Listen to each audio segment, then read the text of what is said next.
Marina Mabrey has responded to the to everything that's going on in my opinion, the best way possible. In my opinion, the best way possible.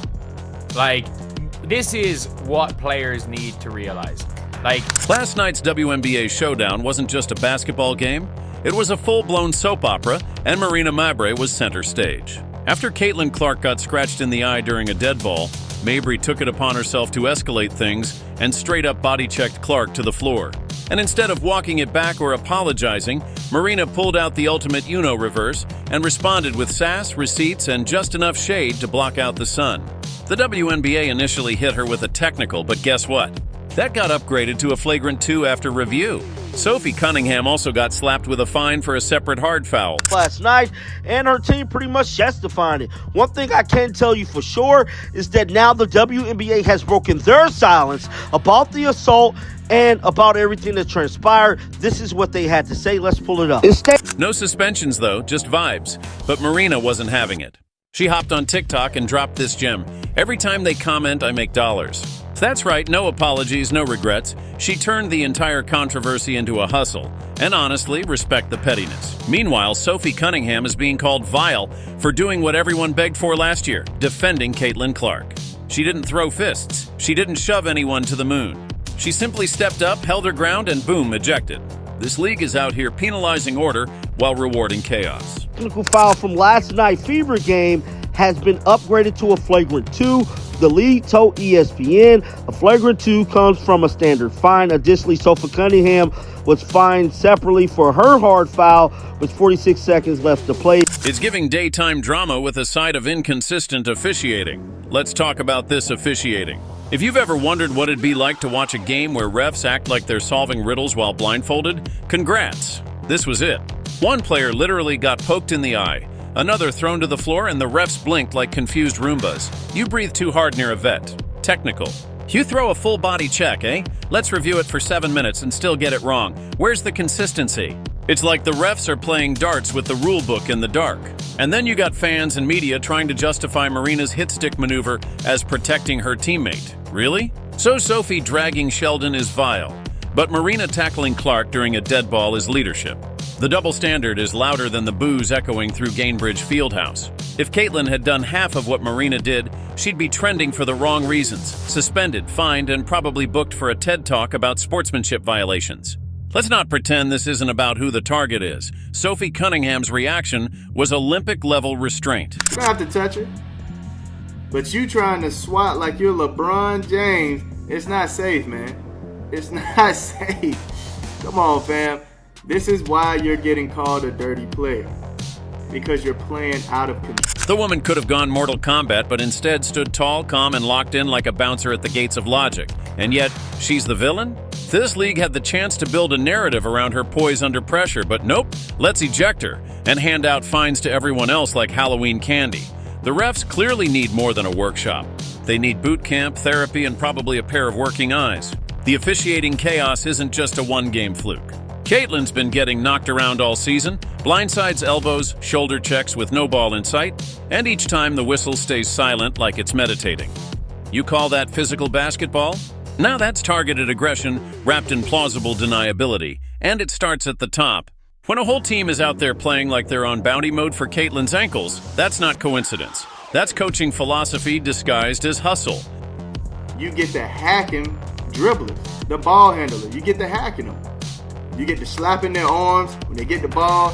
Even Kate Martin ended up pointing at you during her arrival. Like, why? You're not going to call this ref? She's slapping the head. Then there's the post-game review process. Suddenly, the league wakes up 24 hours later and decides, oh wait, maybe this was a flagrant 2.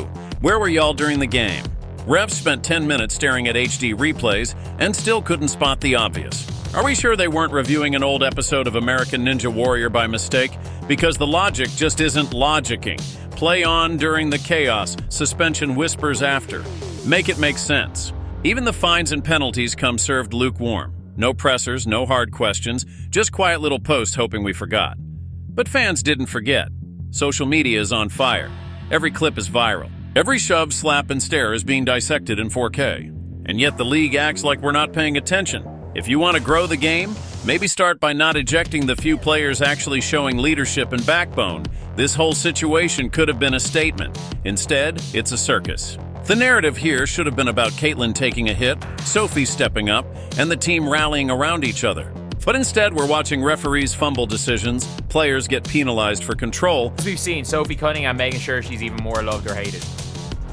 We've seen Angel Reese trademarking me bounce, which I still think is genius. The best thing to do is play around with the joke. Like, if you see a joke on your name, turn it into a And Marina turned TikTok into a battleground. And let's be real, Marina knew exactly what she was doing. She didn't bring peace.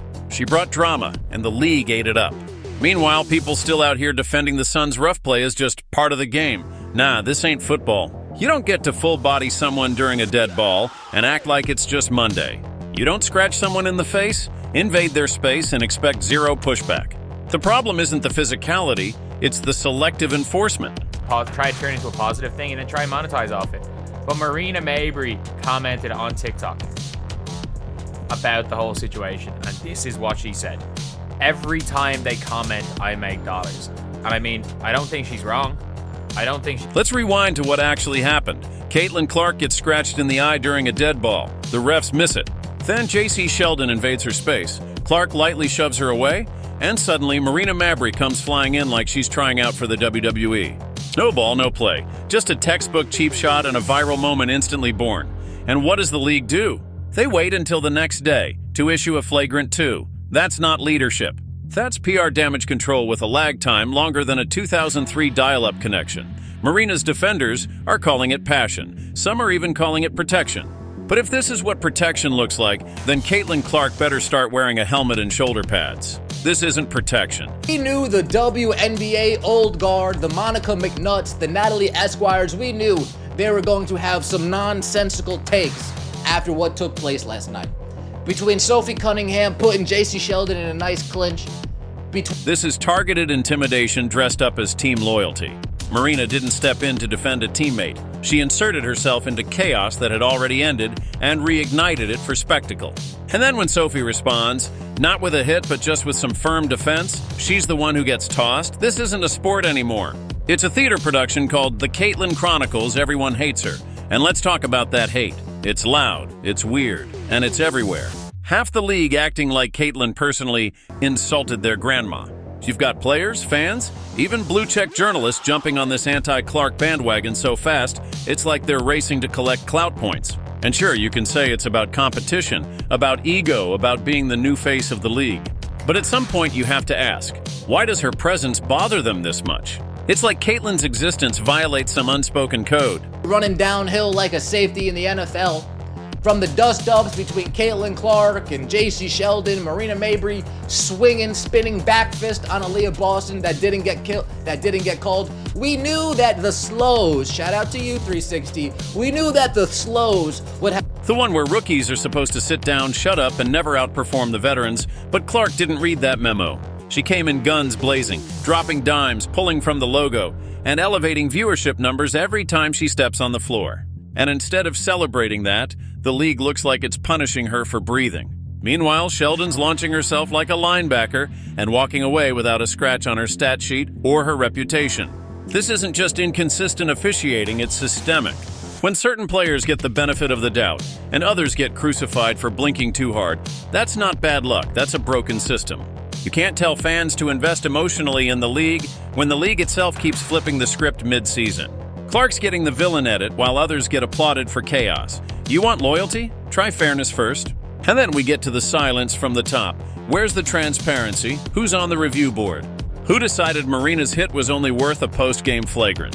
Who thought Sophie deserved to be ejected, but Sheldon didn't even get a talking to? Why is the league afraid to own its calls in real time? You don't grow a sport by hiding behind post-game tweets and hoping the storm blows over. You grow it by standing in the fire and making it clear that fair play matters more than viral clips. Let's not forget last season when everyone was yelling, why doesn't anyone stand up for Caitlyn?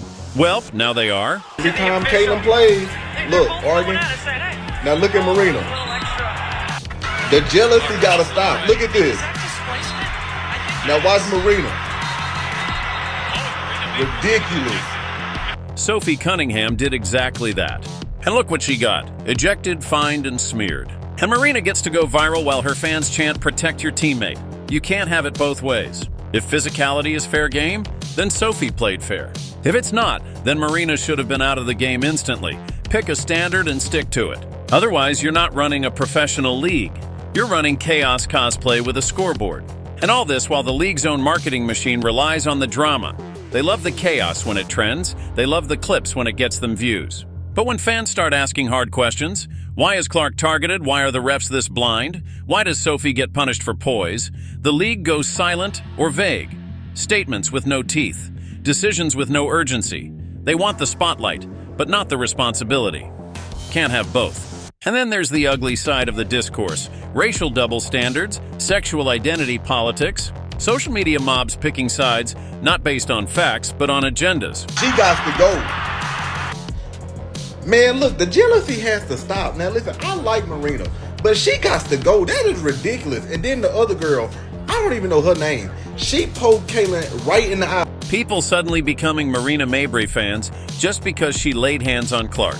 Folks waving pride flags while tearing down another woman for no reason, except that she doesn't fit their image of who belongs. It's not just messy, it's toxic. And it distracts from the real issue. On-court injustice being swept under the rug by off-court narratives. Marina's hit wasn't about defense, it was a flex. And Sophie's response wasn't aggression, it was leadership. And somehow the league got that completely backward, and now fans are left wondering what's next. Will Clark get protection or punishment every time she plays? Will Sophie be allowed to be a veteran presence, or will she be labeled a thug for standing tall? Will the refs figure it out? Mabrey has started. Marina Mabrey, Sophie, Cunningham. I don't even know. I don't even know who started all this. I really don't. Don't know who started this whole thing, but it's caused world